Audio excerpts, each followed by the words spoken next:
Здравейте, приятели, и добре дошли в днешното видео, в което ще опаковаме багажа за морето. Ще ви покажа какви дрехи съм подбрала, защото съм си направила малък капсулен гардероб за почивката.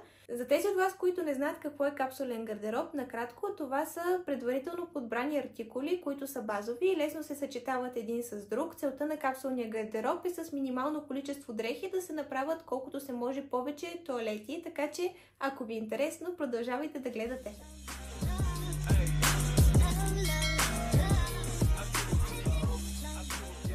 Първото и най-важно нещо, което ще сложим в багажа, са банските. Сега ще ви покажа кои подбрах аз. Ето ги и тях. Много подобни модели са. Особено този и този са почти еднакви, тъй като съм открила, че най-много се харесвам в такъв модел бански. За опаковането им ще използвам тези торбички от Shein. Прибирам ги ето по този начин. Взимам горнището, сгъвам долнището и ги прехлупвам ето така едно в друго. След това ги прибирам в пликчето и по този начин се получава много прибрано. Взима малко място в багажа, което е предимство, защото не трябва да нося голями куфари. Ето ги артикулите, които подбрах за капсулния гардероб. Имаме един комплект, два базови потника и също така две поли. Подбрала съм нещата така, че да се съчетават добре едно с друго. Ще ви покажа тоалетите и ще се радвам да споделите мнение в коментарите кой ви харесва най-много. Също така ще ми е интересно да прочета и мнението ви за капсулния гардероб. Ще ви покажа и останалите неща, които ще взема с мен. Тук имаме нещо важно, това е грижата за кожата. Вътре съм сложила само най-необходимите неща. Имаме Минерал 89 серумът, имаме хидратиращ крем, слънцезащита, околочен и пак на Минерал 89, само че това е пробиотика. Тук съм си опаковала балсама, маската за коса и също така термозащитен спрей. Тук съм опаковала бельото. Реших да взема и тази рокля, която е от Shein и е във видеото с любимците ми. Ако не сте го гледали, може да отидете да погледнете. В багажа слагам и пижамата. Не мисля, че ще ми се наложи, но реших да взема един дълъг клин за всеки случай. В тази чантичка реших да сложа душ гела, дезодоранта, четката за зъби, също така и четката за коса и гъба за баня. А от другата страна съм прибрала един много красив плажен комплект, сега ще ви го покажа всъщност. Това е горната част, която всъщност е мрежа, ще ви я покажа отблизо. И панталона е от същата материя, ето го и него.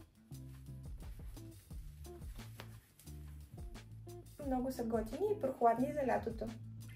Тук съм си опаковала и тези чехли, които също ще дойдат с мен. Вече съм прибрала в сака плажната кърпа и две обикновени. Мисля, че горе-долу това е всичко, а един дюшек, който е много готин с мрежа в средата.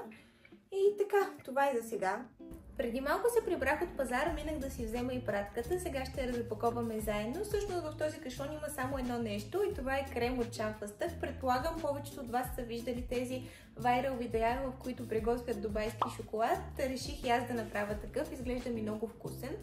Също така гледах и видео, в което приготвят торта от маскарпоне и шамфастък и нея мисля да направя, затова съм взела голяма разфасовка от крема, мисля, че е около половин килограм. Та, ако ви е интересно, ще заснема и процеса на приготвяне. Разопаковах го, показвам ви го по-отблизо. Това е марката, а това е сайта, от който го поръчах. За сега ви оставам, ще се включа по-късно. Имам да оправя едни обувки. Всъщност мога да ви покажа как ги оправям, за да може, ако някой от вас има подобен проблем, да ви покажа евентуално начина как може да се справите с него в секунда. Проблема, който имам с тези чехли или сандали, не знам как е по-правилно да им кажа, че тук са ми голями и кръчето ми по този начин се изплъзва напред и също така гумата тук го наранява. Та измислих, че с тези лепенки, които всъщност не са за такъв модел обувка, се залепват отзад, за да не ви изпадат, да не ви хлопат отзад обувките. Та, мисля, че ако това го залепа тук отвътре, едновременно ще оплътни, за да не ми излиза кръка напред и ще предпази от гумата да не ми се наранява кожата. Не. Преместихме се в другата стая, тъй като съседите включиха абсорбатора. Не знам дали само моите съседи, като готвят, се носят някакви много странни, неприятни миризми, изобщо не ми понасят. Пък отделно и не е приятно така да шуми във видеото. Докъде бяхме стигнали, мислих, че ви показвам самата лепенка, да. Ето е и нея. Не знам дали споменах, тя е за да оплътнява отзад обувките, но ние ще използваме по друг начин. Само да взема чехлата да ви покажа. Ще залепим ето по този начин. Не знам дали може да видите хубаво. Малко е трудно, понеже лепенката залепва постоянно по пръстите ми и където не трябва. Така че имайте търпение, хубаво наместете, за да може да ви е удобно. Ето по този начин я залепих, оставих малко отпред, за да може да ми предпазва кръчето от нараняване от самата гума. Мисля, че стана много практично и удобно. Ето го и отвътре как изглежда. Надявам се с този хак, не знам как да го нарека, да съм помогнала на някой от вас. На следващия ден станахме около 6:30 сутринта, за да тръгнем към морето. Малко се забавихме и вече в 8:30 чакахме на опашката, която между другото беше много голяма. Чакахме около 4 часа, след това пристигнахме в хотела, настанихме се, сложихме банските и отидахме да релаксираме на плажа. Включвам се няколко часа по-късно. Днес през деня нищо не снимах, защото цял ден прекарахме на плажа. Пристигнахме малко по-късно заради многото коли на границата и прекарахме буквално целия ден във водата. Водата беше изключително топла и приятна. Преди малко се прибрах, часа е около 7:30, ще се оправя и ще излезем да се поразходим. Отивам до магазина да взема нещо сладичко и вода и прах за пране, тъй като съм забравила. Ето го и магазина, съвсем близко до хотела. Ето там е хотела. Ще ви покажа какво взех от магазина. Първо имаме един прах за пране, голяма разфасовка от 3 литра минерална вода, поничка с ванилов и шоколадов пълнеж. От тези гръцките питки, само че тези са с царевично брашно и са много странен жълт цвят, на камерата не се вижда толкова, но имат много силен нюанс на жълтото. Взех и едно айс кафе с ягода и такава вода с диня, нещо като спрайт, мисля, че ще, не знам, май газирано. И последното нещо е прясно мляко. И целият този пазар излезна 15 евро. Малко по-късно излезнахме на разходка по крайбрежната улица на градчето и тук ви снимах луната, която беше изключително красива в този червен цвят. А това е изгревът на следващия ден. Станах рано, разходих се и ви оставам да погледате малко кадри от деня.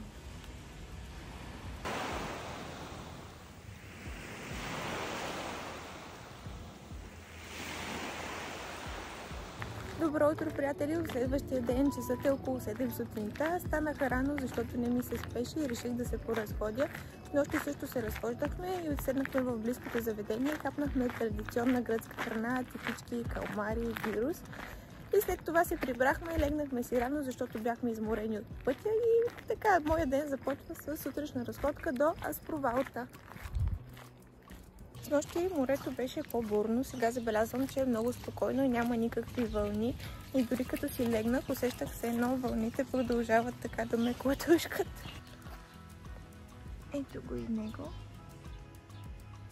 Въпреки че е рано, вече е много топло, но няма откъде да си взема вода.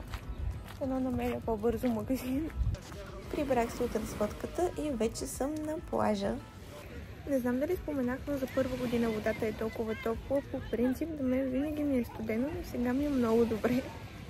Слънцезащитата, която ползвам този път, е тази на La Roche-Posay. Взех я намалена от Сол Фармаси на около 20 лева, мисля, че и е водоустойчива. Харесва ми много.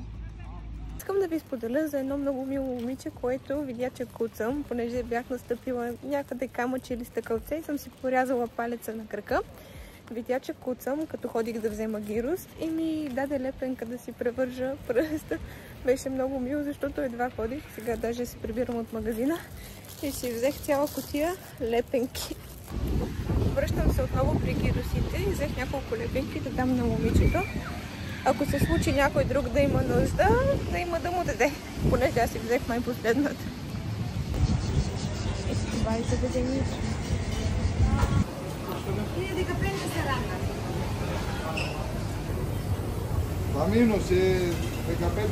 Вечерта се върнахме в същото заведение и хапнахме, и това всъщност са кадри от следващата сутрин, когато се събудих и през прозореца видях тези делфини.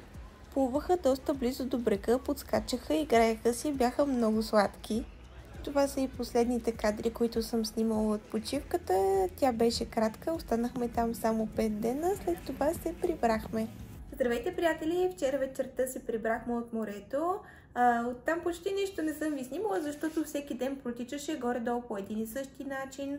Сутрин до вечер на плажа, после разходки, вечери. Само последния ден се разходихме по съседните курортни градчета, защото си търсих един модел обувки. Обиколихме почти всички работещи магазини, но не намерихме същите. При мен има една малко лоша черта, че когато си харесам нещо, то трябва да го намеря почти абсолютно същото, не може да е по-различно.